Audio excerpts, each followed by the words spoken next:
Morning class 12th. Hope you all are fine. Today we will discuss about our chapter number 5, our casuarina tree. हमारा chapter number 5 क्या है? और कैजुरीना tree.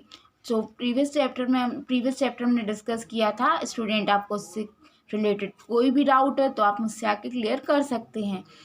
Okay student, चलिए आज हम discuss करते हैं अवर कैजुरीना ट्री. देख लेते हैं कि इसमें ऑथर के बारे में जान लेते हैं. तोरू दत्त जो हमारी ऑथर हैं, Toru Dutt 1877 was a famous Indian poet and author of English and French. जो हमारी तोरू दत्त हैं वो बहुत ज़्यादा फेमस थी, प्रसिद्ध थी किसमें? पोएट एंड ऑथर इंग्लिश में भी, इंग्लिश और एंड फ्रेंच में भी. Early in her childhood she travel abroad. वो कहाँ गई थी? अपनी चाइल्डहुड में अब्रॉड गई थी. She was educated in France and English. उन्होंने अपनी एजुकेशन कहाँ कंप्लीट की? फ्रांस में और इंग्लैंड में. She return to India in early 1870 and took to learning Sanskrit. फिर जब ये वापस इंडिया आई तो इन्होंने क्या लर्निंग किया? इन्हें संस्कृत लर्न किया है ना, संस्कृत की लर्निंग की. she earned fame of his literary activity in Smite Permuch that she published in 1876. Achieved client in French field with translation of English of some 70-80 French poems. Another famous work of Torudas in Ancient Baldas and Legend of Hindustan. ये इनके कुछ famous क्या है? Ancients क्या क्या? Ancients of ballads and legends of Hindustan. Early she came under the influence of English romantic poet. फिर इनकी जो कुछ बनी थी वो क्या थी? Romantic poet. Her famous lyrics include Lakshman Sita and our casuarina tree. हमारा चैप्टर क्या है? Casuarina tree. The poem is an objective description of casuarina tree. जो पोएम है ये सारी पूरी किसके डिस्क्रिप्शन पे है? कैजुरीना ट्री की डिस्क्रिप्शन पे है. The poetess record her own impressions of tree and at a different of the day. वो सारी चीज़ें बताना चाहती हैं जो डिफरेंट डे में फील की. This reminds her of her lost brother Abju and sister Aru. वो बताना चाहती हैं कि जो उन्होंने लॉस्ट कर दिए. कौन कौन लॉस्ट? उनसे दूर हो गया उनके भाई और उनकी बहन, है ना. She humanized the tree through a long, mournful cries like murmur. The tree seems to share sorrow. The lament of attains universality and became a record of the pain of human race. In the end of poetess breath and variety of the tree, she is confident that her loved would depend it obulence curse. चलिए हम आज discuss करते हैं. हम इस chapter की पूरी summary समझ लेते हैं. समरी समझेंगे तो हमें इजीली चैप्टर समझ आ जाएगा, है ना. तो हम इसकी समरी स्टार्ट करते हैं. चलिए स्टार्ट करते हैं summary. This poem is a description of casuarina tree. ये जो पोएम है ये सारी किस पे बेस्ड है? कैजुरीना ट्री पे. कैजुरीना tree is used for a big banyan tree which grew up in the house garden of the poet. जो ट्री है जिसको हम बोलते हैं बरगद का पेड़ कह सकते हैं हम इसको. बरगद का पेड़ जो होता है वो किस जो पोएट के गार्डन में लगा हुआ है. The tree give up like a huge python binding round and round. जो पेड़ बढ़ता है उनको तो उनकी जो डाले हो से बोल सकते हैं उनको पोएट को कैसे गोल गोल विशाल अजगर की तरह. पाइथन को क्या बोलते हैं? अजगर. तो उनको लगता है कि ये पाइथन की तरह इनको राउंड एंड मतलब ये घुमा हुआ उसमें लपेटे हुए है ना. It grow very high. वो बहुत जल्दी बढ़ रहा है. No other tree could grow near it. The birds and flew around it the sweet song. मतलब जो राइटर हैं उन्होंने बताया कि जो उनका एक पेड़ है विशाल, उनको अजगर की मतलब जो अजगर की तरह गोल गोल घूमते हुए बड़ा है.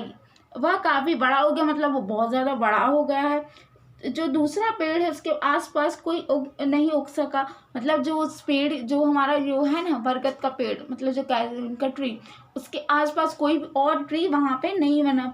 और जो उनको जो बोल सकते हैं बर्ड्स और मधुमक्खियाँ उसके ऊपर मतलब घूमती रहती हैं अराउंड उसके लेती रहती हैं. मतलब उनको ऐसा फील होता है कि जो चिड़ियों की चहकने की आवाज़ होती है वो उनको ऐसा लगता है कि feel like a song. It look very attractive during winter, वो बहुत ज़्यादा अट्रैक्टिव कब हो जाता है, विंटर्स में। The cuckoos used to hail the day from it was very beautiful and vast her childhood under tree memory of dear once is also attach with it refers to the death of her brother and sister who died prematurely. The tree has shared all the her mourning, मतलब जो सारी चीज़ें वो से जुड़ी हैं, मतलब बहुत सारे दिन हो गए तो वो ज़्यादा उनसे बहुत ये जो जोड़ मतलब जो ठंडियों के दिन में बहुत ज़्यादा इंटरेस्टिंग लगते हैं, क्योंकि जो कोयल हैं वो आती हैं और उनसे उसका स्वागत करती हैं। यह काफ़ी सुंदर और विशाल मतलब बहुत बड़ा था, और इसका बोल सकते हैं इसका सौंदर्य, इसका तथ्य भी काफ़ी था, जो कि हमारे पोएट ने इससे बचपन में बहुत सारी यादें जुड़ी हैं। किसकी, पोएट की बहुत सारी यादें जुड़ी हैं, उनके भाई बहन की भी उनसे बहुत सारी यादें जुड़ी हैं, जिनकी क्या हो गई, अब डेड हो गई वो उनको बताती है। और मतलब जो उनकी जब भाई बहन की डेथ हुई ना, तो वो जो उनकी जो दर्द था वो किसने ज़्यादा शेयर किया। जैसे हम अपने बोल सकते हैं जो हमारी कुछ तकलीफ होती है तो हम किसके पास जाते हैं, अपने फ्रेंड्स के पास जाते हैं, हम उनसे शेयर करते हैं। तो जस्ट लाइक जो पोएट थी उनने अपनी सारी तकलीफें किससे शेयर की, उस ट्री से, किससे, जो कैजुरीना ट्री है, मतलब जो उन्होंने बोला कैजुरीना ट्री, उससे डिस्कस की हैं। उसके बाद चलिए हम देख लेते हैं क्या है। The tree has classical value, जो ट्री है उसकी बहुत ज़्यादा क्लासिकल वैल्यू है। Every time once feel in a trance like situation the poet has honour and love for the tree and is for dearer than life. She feel sad that thought the tree may perish one day. She wishes it could save it, but no one can do because it a natural process can, and the tree will meet its end on day. Nothing is immoral, neither man or trees. चलिए देख लेते हैं, मतलब उनका बहुत पहले का महत्व है, जो बोल सकते हैं हमारे पौराणिक महत्व है, जो हर बार लोग मतलब जो महसूस करते हैं, जो हमारी पोएट हैं वो सोचती हैं कि उससे बहुत सारे उनके इमोशंस जुड़े हैं। वो सोचती हैं कि ये पेड़ कभी ख़त्म ही ना हो, वो कभी मरे ही नहीं, वो कभी हमेशा ऐसा खड़ा रहे। पर ये पॉसिबल तो नहीं है, क्योंकि ये बोल सकते हैं नेचुरल रूल है, एक प्राकृतिक नियम है कि जो चीज़ आई वो ख़त्म तो होगी।